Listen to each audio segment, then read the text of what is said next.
In December 2025, 18-year-old university student Henry Nowak was stabbed to death in Southampton.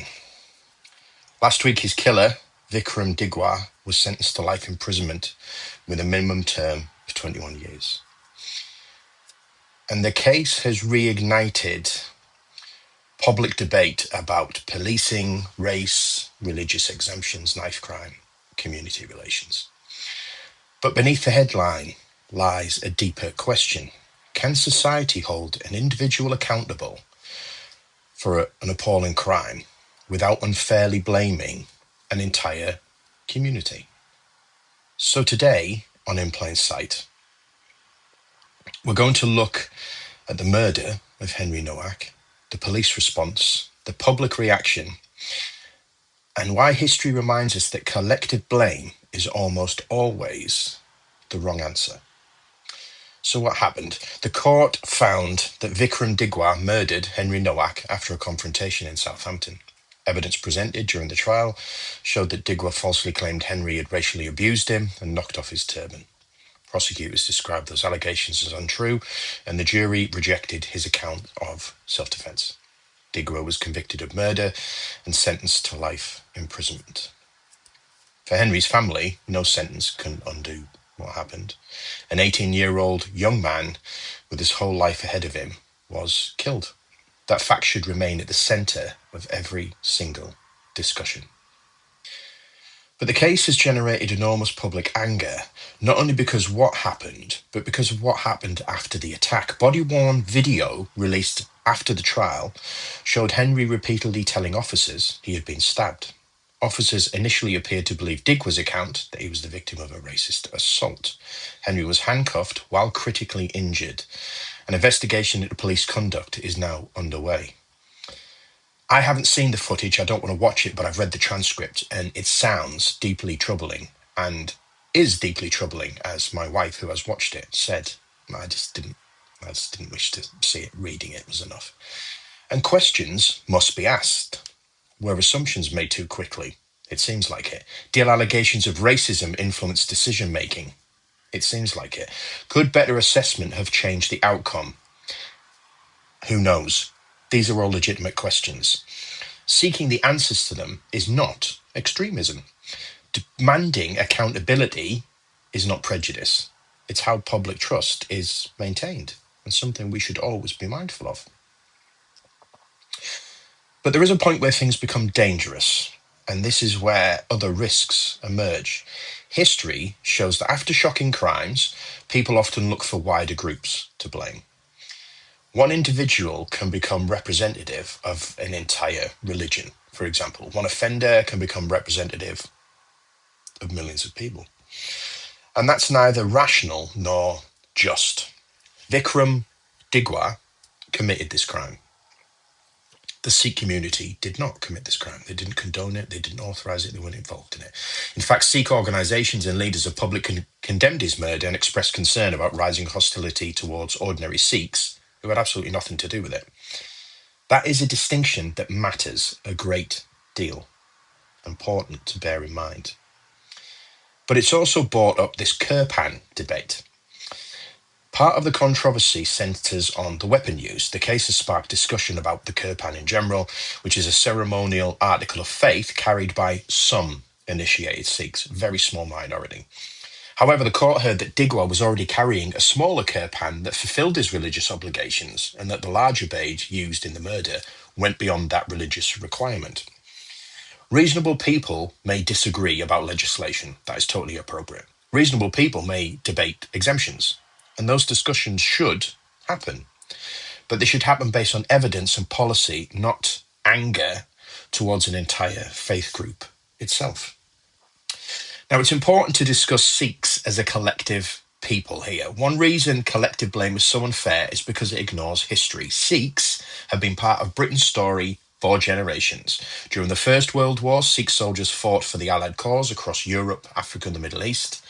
And although Sikhs represented only a small portion of the British population, the population of British India, I should say, they made up a disproportionately large percentage of Indian troops serving the British Empire. and thousands of them died in service to that war, and thousands more were wounded.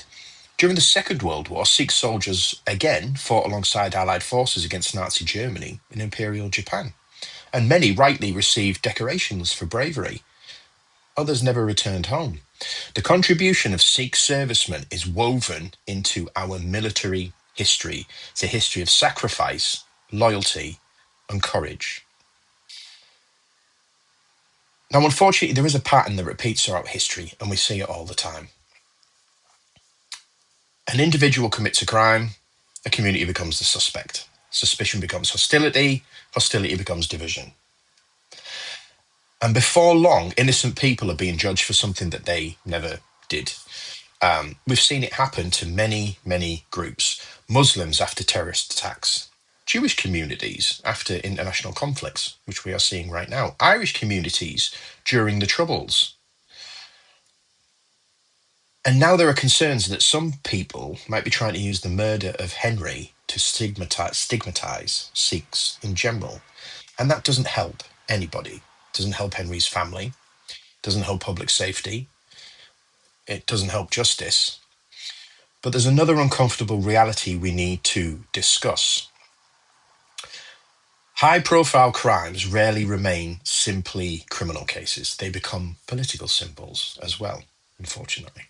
And across history, politicians of every persuasion have used shocking events to support wider arguments about immigration, policing crime, integration, religion, or societal change. And occasionally, those arguments are entirely legitimate. Sometimes they raise important questions that genuinely need answering. But there's also a danger, and the danger is that the victim becomes secondary to the narrative that is being spun. The crime becomes less about what happened to a human being and more about proving and scoring political points. Since Henry's murder, some political voices have used the case to argue for wider changes regarding to immigration, multiculturalism, policing, and religious exemptions. And those debates aren't automatically illegitimate. People are entitled to ask questions. People are entitled to demand policy changes. People are entitled to disagree with existing laws. That's democracy. That's the world that we fought for and we live in. But we should also be cautious when a single crime is used as evidence that an entire community is a problem, or that a complex social issue can be reduced to one political slogan, because reality and life is rarely that straightforward. A murderer committed the murder. A police response is now rightly being scrutinised. Those are specific facts. But the temptation in modern politics is to take those facts and stretch them out into a much larger story that covers the remit that people want it to cover. And sometimes that larger story is partly true, and sometimes it isn't. The responsibility of us as citizens is not to accept or reject political narratives based on emotion, but to ask a simple question. What does the evidence actually show? Now, we will briefly touch on the reform question. Some observers have suggested that parties such as Reform UK may benefit politically from propaganda surrounding cases like this. Farage has been up doing his bit, as he always does. And that argument isn't unique to Reform. Similar accusations have been made against politicians across the political spectrum whenever a major crime, terrorist attack, or public controversy occurs. And the reality is that political parties exist to persuade people. That is their raison d'etre, isn't it? When public concerns grow around an issue, politicians laser focus on it. So the important question is not whether a party talks about the case, it's how they talk about the case. Are they encouraging evidence-based discussion? Are they proposing practical solutions? Or are they encouraging people to view entire groups through the lens of one individual's actions? Those are questions worth asking of every politician, regardless of party. Because justice for Henry should never become an excuse for prejudice. And nor should concerns about prejudice become an excuse to avoid difficult conversations. A mature society has to be capable of holding both ideas at the same time, because two things can be true at once. The murder of Henry Nowak was and is a tragedy. His killer has been convicted. Questions remain about the actions of police officers at the scene, and rightly so. And those questions deserve honest answers and action. But justice requires precision. Blame responds with the person responsible. Accountability belongs with the institutions where the mistakes were made and the people responsible. Neither should be expanded to encompass millions of innocent people who share a religion, ethnicity, or background with the offender. As a civilized society that we claim to be, we must be capable of doing things at once, both things at once. Demanding justice for Henry and refusing to abandon fairness in the process. Because once we start blaming communities for the individual actions, history tells us exactly where that road will lead. And justice means holding the guilty accountable. It does not mean finding new people to blame, because in the end, fairness demands both. The deathery of Henry Nowak deserves justice, not exploitation. Whether the exploitation comes from the criminals, institutions, activists, media outlets, or politicians, the principle is the same. The truth should always matter more than the narrative.